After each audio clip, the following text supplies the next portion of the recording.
This name was given to the statue of a mysterious deity alleged to be worshipped by the Knights Templars. The latter, although a powerful and wealthy order of chivalry, came to be distrusted by church and state at the beginning of the 14th century, and were disbanded. They were accused of heresy, of worshipping the devil in the guise of Baphomet, and of practising homosexuality.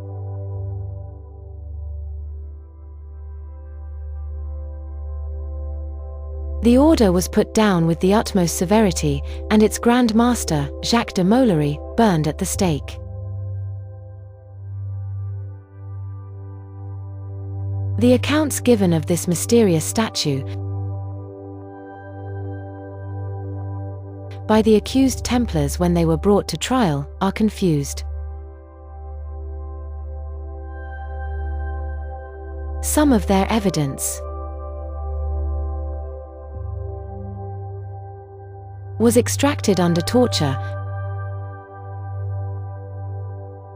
by people who were determined to get evidence that the Templars were secret devil worshippers. Sometimes the image was said to be simply a head but of terrifying aspect, and sometimes merely a bare skull.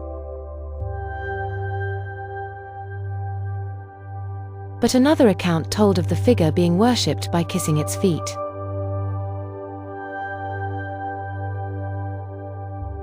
Sometimes it is described as bearded, and like a demon, but it is also described as being like a woman.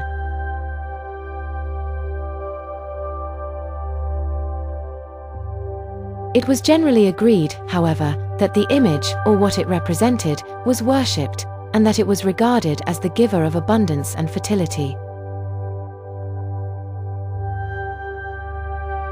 In 1816, a distinguished antiquarian, Baron Joseph von Hammer-Purgstall, published a book entitled Mysterium Baphometis Revelatum,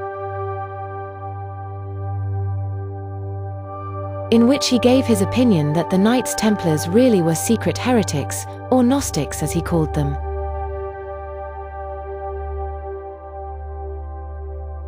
He based this opinion upon certain very curious relics of 13th century art,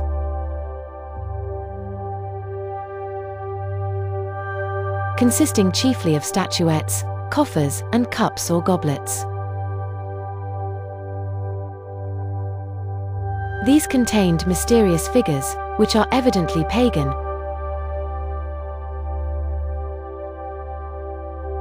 and correspond to the descriptions of Baphomet, secretly worshipped by the Templars.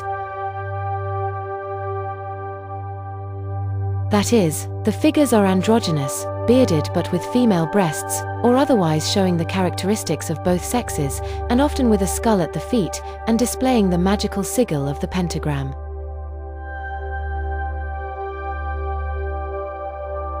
Sometimes inscriptions in Arabic accompany the figures, but their sense is deliberately obscure.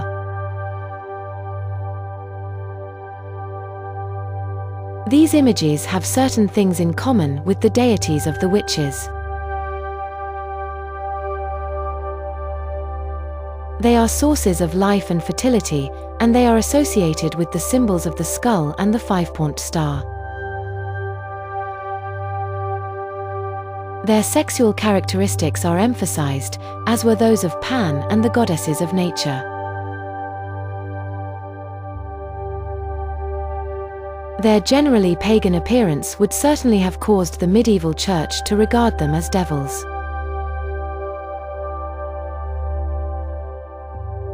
Thomas Wright, in his essays on the worship of the generative powers during the Middle Ages of Western Europe, in Payne Knight's Discourse on the Worship of Priapus, privately printed, London, 1865, gives his opinion that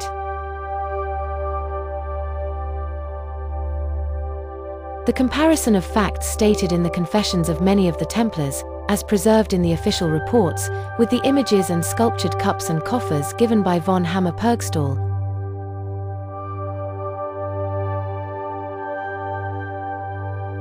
leads to the conclusion that there is truth in the explanation he gives of the latter, and that the Templars, or at least some of them, had secretly adopted a form of the rites of Gnosticism, which was itself founded upon the phallic worship of the ancients.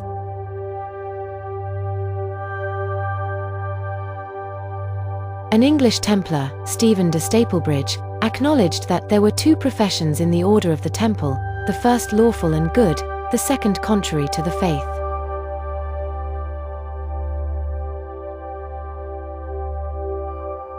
He had been admitted to the first of these when he entered the order, 11 years before the time of his examination, but he was only initiated into the second or inner mysteries about a year afterwards.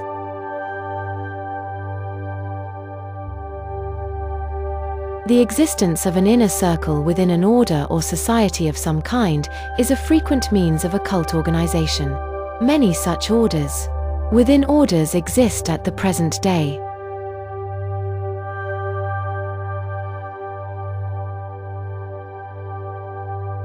In medieval times, the devil was often regarded as being androgynous. The card called the devil in the old pack of the Tarot de Marseilles represents him thus, and the Old English word scrat meant both a devil and a hermaphrodite. The Old Scrat is still a dialect term for the devil.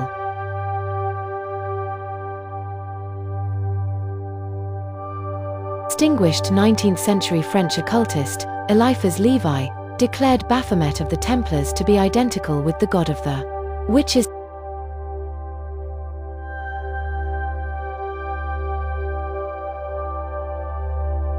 Sabbat. It was not the figure of a devil, however, but of the god Pan, or rather a pantheistic symbol of the whole of nature. The word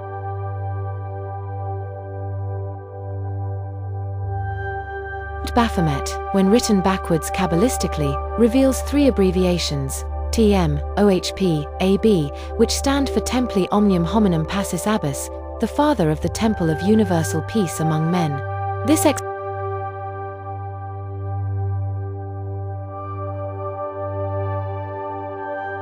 explanation may sound somewhat far-fetched, but Eliphas Levi was in touch with secret occult fraternities which preserved traditional knowledge, though he often wrote in an obscure and devious style, being anxious not to give too much offense to the Catholic Church. There is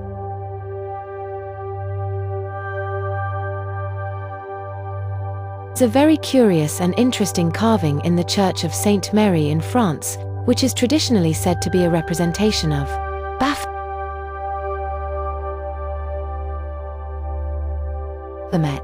It is a horned and winged figure, bearded but having female breasts, and it sits cross-legged, rather like the old Gaulish figures of the Celtic horned god, Cernunnos.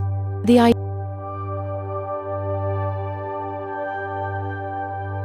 idea that God, containing all things, was therefore androgynous, is a very ancient and widespread one. It occurs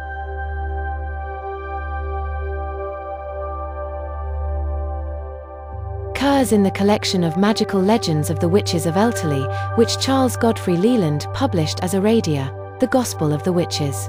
In this,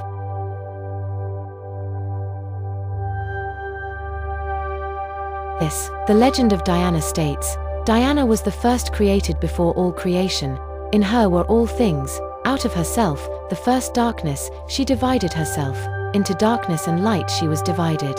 Lucifer,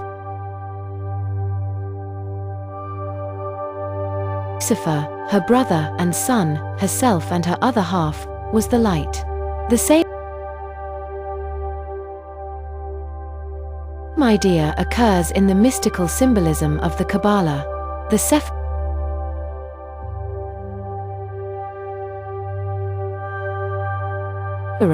or divine emanations from the unmanifest, which are arranged as the Kabbalistic tree of life, represent the attributes of God, and of these some are male and some female.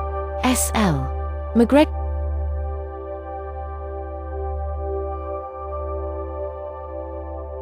Mathis, in The Kabbalah Unveiled, Routledge and Kegan Paul, London, 1957, has pointed out how the translators of the Bible have smothered up and glossed over every reference to the fact that God is both masculine and feminine.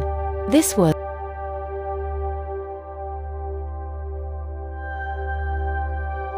of course, done to establish the patriarchal conception of God the Father, with femininity regarded, after the Pauline fashion, as something inferior if not actually evil. However,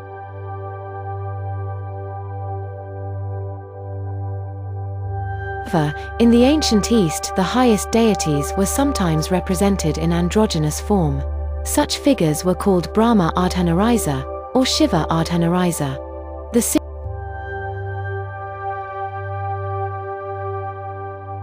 Syrian god Baal was sometimes represented as double-sexed, and old accounts tell us that his worshippers called upon him thus: "Hear us, Baal. Whether thou be god or goddess." Mithras was sometimes referred to as androgynous, and the Greek Dionysus even more frequently so. One of his titles was Dipyus, meaning double-sexed. The Orphic hymns sing of Zeus, the supreme god of nature, in the same way, as man and as virgin eternal. Goddesses, too, were sometimes regarded in the ancient world as double-sexed, in particular, the most supposedly feminine of them all, Venus or Aphrodite. In Cyprus, a strange image of Venus was worshipped, bearded and masculine, but dressed in female attire. At the festivals of this worship, transvestism was practiced, women wearing men's clothes and men dressing as women. Similar festivals honored the goddess Astarte, and it is interesting to note that transvestism was condemned by the Christian Church, which associated it with witchcraft. There seems no particular reason why transvestism should be regarded as wicked when one comes to think of it. It is probable that the real cause of the Christian and Old Testament denunciations of the practice lies in the fact that it was a custom carried out in honor of pagan deities. The figure of Baphomet, therefore, is connected with worship of great antiquity, the depth and widespread nature of which have been little realized, on account of the veil which has been drawn over these matters. Only in the present day has this veil of pudeur begun to be lifted, when people have come to realize that the obscenity of the old nature worship was mostly in the eye of the beholder.